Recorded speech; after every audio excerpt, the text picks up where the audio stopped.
everybody has a story to tell. And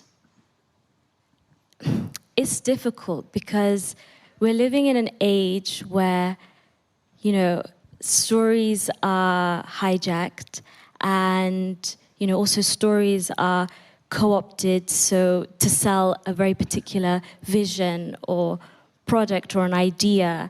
And even when you think you're telling your own story because it's on your own platform, it's still kind of in this space where it's pushed by a particular ideology.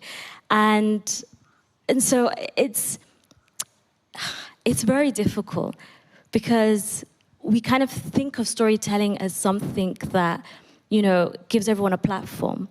But we're listening to stories that we want to listen to. You know, sometimes there are stories that are not presented in a way that we like or that are in a language that we don't understand. And I think it's just sometimes, really just listening to that person, even if it's not really what you want to hear or if it's not aligned with what you're thinking. And I think that's the importance of storytelling. Sometimes it can really be pushed as just repeating what everyone wants to listen to anyway.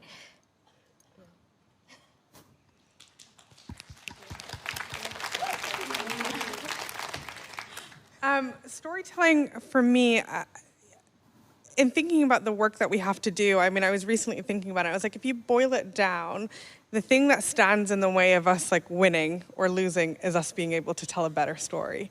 Because what is capitalism? What is our society built on? It's built on a story, right? A story that we believe about ourselves, the story we believe about humanity, whether are humans selfish or humans individual? Does everybody is everyone equal? Is it about working hard enough? And then you can see, like, it's a story. And I didn't quite realize how strong a story it was until a couple of years ago. I mean, I knew nothing about the economy until 2019, I'll be honest. And then I went back to school and I was like, oh God, the same people we study in economics are the same people that I studied in philosophy when I was in high school. And I wrote excellent essays sort of rebuking their stances. And like, you know, at 16 years old, I was saying how fallible their arguments were on human identity. And we've built entire economic systems based on what a few white men thought in the early 1900s were the nature of humans. And so the way that we beat that is that we tell a better story about humans and about collectivism and about love and about justice and about how actually humans can work together and how human ingenuity can save us and that how most people are kind. And like, it's about telling that story. And I don't, like, a part of it is us believing at first that that is possible. And then the other thing is about telling a convincing story about it and inspiring people that there is a future where humans work in cooperation and that it has existed all over the world since time immemorial. It's just that the story we've been told has been through the eyes of colonizers. And so there are other stories when you go to other parts of the world where when I go to where my family's from in Somalia, where people are working in cooperation, where there's other ways of managing society, and like that is super inspiring.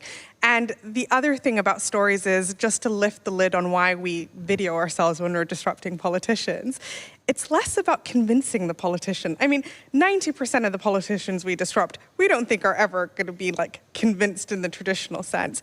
Part of it is that through videoing, we're telling a story to the person who eventually sees it on Twitter or Instagram about who these people are who represent us and how they react when young people challenge them and how the person watching can also be a part of the fight and how easy it is for them to participate. So it's a storytelling exercise and not an advocacy exercise, and that's part of the reason we do it.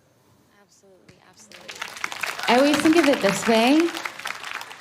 You can't solve a problem if you can't describe it. And that's where language is so integral. And, you know, I was listening to the Hot Take podcast, which I really recommend. It's incredible.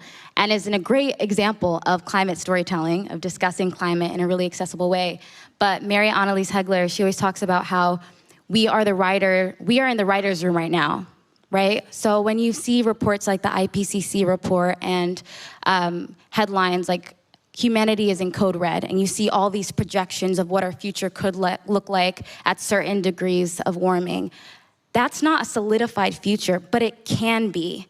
And we, as writers in the room right now, and holding corporations accountable and holding ourselves accountable to understand climate as a backdrop of every existing social ill, which then exacerbates every social ill, we have the opportunity to see those potential projections and step in and say, actually, we're not going to say yes to this future. And instead, we're going to write a better story through our actions.